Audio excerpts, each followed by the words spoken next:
Bem-vindos ao nosso Deep Dive de hoje. A gente vai mergulhar num capítulo bem fascinante sobre os vultos da história naval. São figuras que, segundo a nossa fonte aqui, uma síntese histórica da Marinha do Brasil, foram chave. A nossa missão é entender como esses personagens, desde a colônia até o século XX, ajudaram a construir não só a Marinha, mas o próprio Brasil. Tem explorador, herói de guerra, modernizador, até cientista. Ok, vamos lá, vamos desembrulhar isso. Exato. O material que a gente tem ressalta muito como o mar e os rios foram, palcos cruciais na formação e na defesa do nosso território. As ações desses indivíduos em épocas diferentes, foram fundamentais para garantir fronteiras, defender interesses, muitas vezes enfrentando perigos extremos, como a fonte até descreve sobre 1555, a morte sem nenhum refúgio. Era pesado. Começando bem lá atrás, então. Período colonial. Depois daquelas primeiras patrulhas do Cristóvão Jacques, a coisa da defesa ficou mais séria, E aí surge um nome, Jerônimo de Albuquerque Maranhão. O que torna ele tão interessante nesse começo todo? Olha, o fascinante no Jerônimo de Albuquerque, e ele era nascido no Brasil, mestiço, é justamente essa habilidade dele de, transitar entre a cultura indígena e a europeia. Ele usou esse conhecimento, que era único, a favor de Portugal. Comandou a força naval que botou os franceses para correr lá do Maranhão. Ah, da França Equinocial? Lembro disso. Isso, na Batalha de Guaxenduba, em 1614. Foi um passo, vital para a soberania ali no norte. E, claro, depois para o domínio brasileiro na Amazônia. E falando em Amazônia, isso já puxa outro nome importante, Pedro Teixeira. Fundamental para a gente pensar o tamanho do Brasil, Sem dúvida alguma. A expedição do Pedro Teixeira, lá em 1637, foi um feito monumental para a época. Ele foi o primeiro europeu a navegar o rio Amazonas inteirinho, subindo e descendo. Caramba, o rio todo? O rio todo. Mas não foi só exploração, não. Por ordem do governador, ele foi fincando marcos portugueses pelo caminho. Isso deu a base para o princípio do uti possidetis, Aquela ideia de que a terra é de quem ocupa. Isso foi crucial depois, lá no Tratado de Madrid, em 1750, para desenhar as fronteiras da Amazônia que o Brasil acabou herdando. Uma visão de longo prazo impressionante. Avançando um pouco, Brasil independente. A Marinha Imperial começa a ganhar mais corpo, novos heróis aparecem, e a figura do Tamandaré, o Joaquim Marques Lisbona, parece que está em todo lugar nesse período, não é? Totalmente. A carreira do Tamandaré, ela praticamente se confunde com a história da Marinha no Império. Ele participou de quase tudo que foi crítico.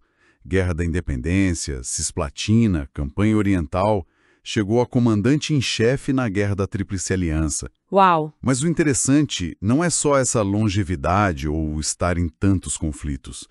Tamandaré, ele personificou a consolidação da Marinha como instituição mesmo, atuando na guerra, mas também em momentos humanitários, como naquele resgate famoso do navio Ocean Monarch. Ele foi a Marinha Imperial em muitos aspectos. Por isso é o patrono. Faz sentido. E ainda na Guerra da Tríplice Aliança tem um momento chave, A Batalha do Riachuelo, que coloca o almirante Barroso muito em destaque. Sim, o Francisco Manuel Barroso da Silva. O almirante Barroso. Ele virou o herói do Riachuelo em 1865. A situação estava bem complicada. E a tática dele, ousadíssima, de usar a proa da fragata Amazonas para abalroar, para bater nos navios paraguaios, foi decisiva.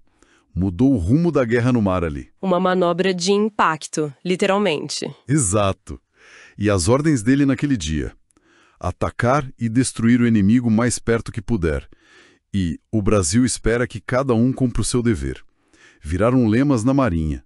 São fortes até hoje. Chegando mais perto do século XX, então. A Marinha, como tudo, precisou se modernizar. Novas tecnologias chegando. E aí que entra a figura do almirante Alexandrino de Alencar. Ele foi um dos grandes motores dessa modernização, bem na virada do século XIX para o XX. Reorganizou a esquadra, trouxe navios que eram o top de linha na época. os famosos encouraçadas, né? Minas Gerais, São Paulo. Justamente. Verdadeiros gigantes para a época. E ele teve uma visão, assim, notável ao criar a Escola de Aviação Naval já em 1916. Percebeu muito cedo que avião ia ser importante para o poder no mar. E essa visão de futuro leva a gente para uma conexão que talvez nem todo mundo faça de cara: Marinha e ciência de ponta. Exatamente. E aí o nome é Almirante Álvaro Alberto da Mota e Silva, uma figura bem singular. Além da carreira na Marinha, ele foi um cientista respeitado. Chegou a ser presidente da Academia Brasileira de Ciências, ajudou a fundar a Sociedade Brasileira de Química. Nossa, que currículo! Pois é. E ele foi o primeiro presidente do CNPq, o nosso Conselho Nacional de Desenvolvimento Científico e Tecnológico.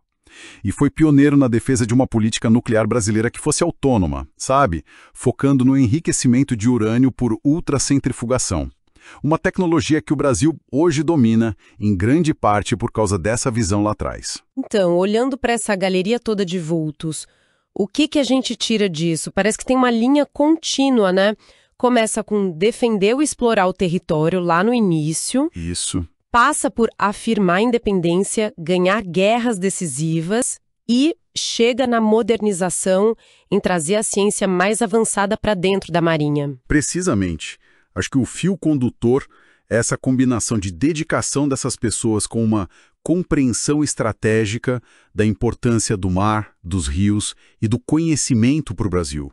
Eles não só navegaram as águas, mas navegaram os desafios de cada tempo, fosse militares, políticos, tecnológicos. Fica então uma provocação final para a gente pensar. Se a gente pega a visão de longo alcance de um Pedro Teixeira lá mapeando a Amazônia, ou de um Álvaro Alberto apostando em tecnologia nuclear, que novas fronteiras, sejam elas geográficas, tecnológicas ou até científicas, essa expertise naval brasileira, que foi construída por essas e outras figuras, pode ajudar a desbravar hoje em dia? Fica aí a reflexão.